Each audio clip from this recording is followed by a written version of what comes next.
Hey YouTube, I'm Lucky, and it's time for the Trials Meta Report. Now, this is a video series I've been doing for a long time now, and basically what I do is I analyze the data from last weekend of Trials to give you the best possible information you could use in order to go flawless next weekend in Trials and every weekend. And with that being said, let's go ahead and look at and analyze the data here. The number one most used and most powerful weapon is the Felwinter's Lie.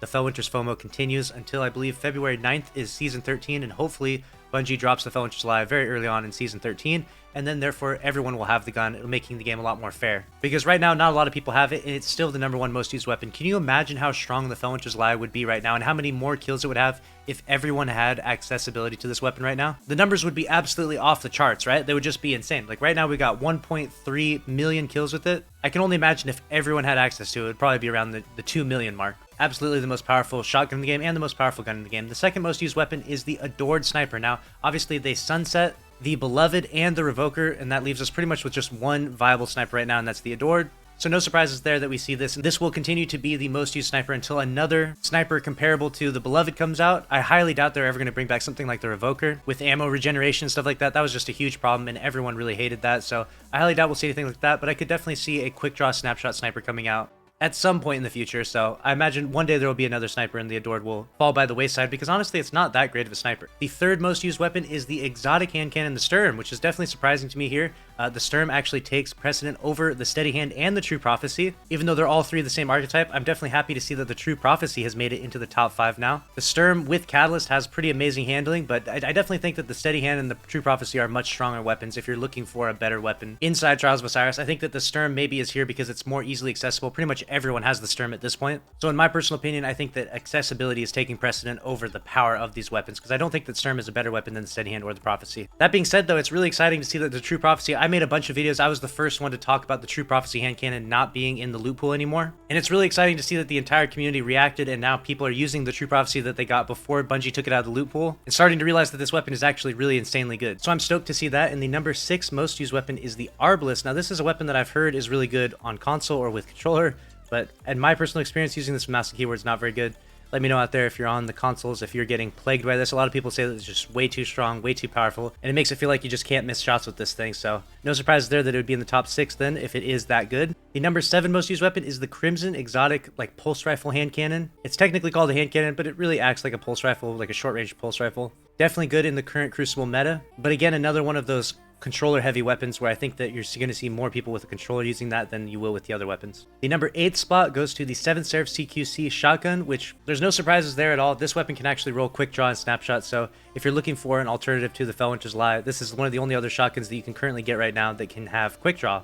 Quick draw being the absolute S tier perk for shotguns. Obviously if you have your primary out and you see someone on the radar darting at you, being able to swap to your shotgun extremely fast and shoot them is extremely advantageous, so no need to explain that. Even 7th Seraph is definitely the best alternative to Felwinter at this point in time, which definitely makes me sad that there's this Xenoclass shotgun out there. I don't even understand why Xenoclass is out there without quick draw. If Xenoclass could have quick draw, it would be so cool, and it would be so much more fun to use, considering it's like a newish weapon, but whatever. On to the last 2 weapons. We've got the Ace of Spades in the 9th spot and the Dire Promise in the 10th spot. 2 140 RPM hand cannons. I personally was using the Ace a ton this weekend. I really like this weapon. It just hits really clean. I'm really used to the recoil because I've had a lot of playtime with it. And when Momentum Mori gets procced, it just makes it really easy to get a 3-tap. So personally, I'm rocking the Ace more than I'm rocking 120s right now. Still haven't gotten quite fully used to the 120 recoil, and so I genuinely like to use the Ace a little bit more than I like to use 120s. And when I try to use a ranged weapon, I definitely lean more towards the No Time to Explain, which didn't actually make it into the top 10 this week, which is pretty sad. Such a strong weapon, but the hand cannon meta is real, and you can see there are 6 out of 10 weapons are a hand cannon in the top 10 meta for Trials. It is truly a hand cannon user's world. Moving on to the next section, what I'm going to do is briefly look at the differences between console and PC. Only some very subtle differences here in the top 10. We can see that the last word in the Glacioclasm actually squeaked into the Xbox top 10. Last word's such a nasty weapon with the controller or on console, and the Glacioclasm is absolutely devastating if you did get a god roll.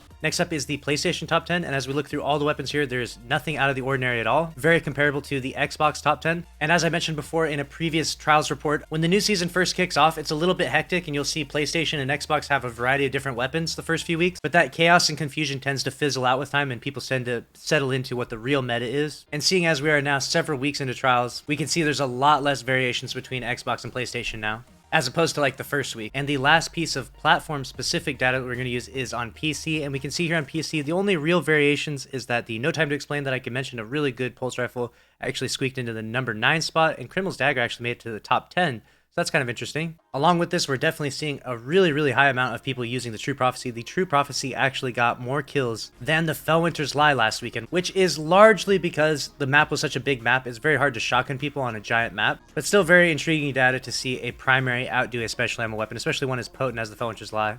And the very last stat that we're going to be looking at here is the overall player base. Obviously not a very popular map with Radiant Cliffs, so tons of bugs and out of bounds spots you can get to. Stasis is definitely a problem, and on top of that, they gave us an Adept Scout Rifle. Come on, Bungie, you can do better than that. No one wants an Adept Scout Rifle. With all of those complications, we are now seeing our first sub 200,000 players weekend. This weekend had a collective 162,000 players. Definitely not a dead weekend by any means, but drastically less than what we would expect, especially if Bungie had delivered, I don't know, for example, the Adept Eye of Soul, but perhaps that's next week, we don't know. And as I've mentioned before, Trials is not a dead playlist unless this number dips below 100,000, which it has already in Destiny 2. And hopefully, fingers crossed, we're not going to dip below 100,000 before Season 13. I mean, I think we only got like 4 or 5 more weeks of Trials left until Season 13 because of all the delays. So I think we'll be good, but let me know your thoughts in the comment section below. What did you think of this video? What weapons are you finding the most success? If they were not in the top 10, what weapons are you finding the most success for when playing Trials in Destiny 2? Make sure to subscribe with notifications on, and I'll see you in the next video.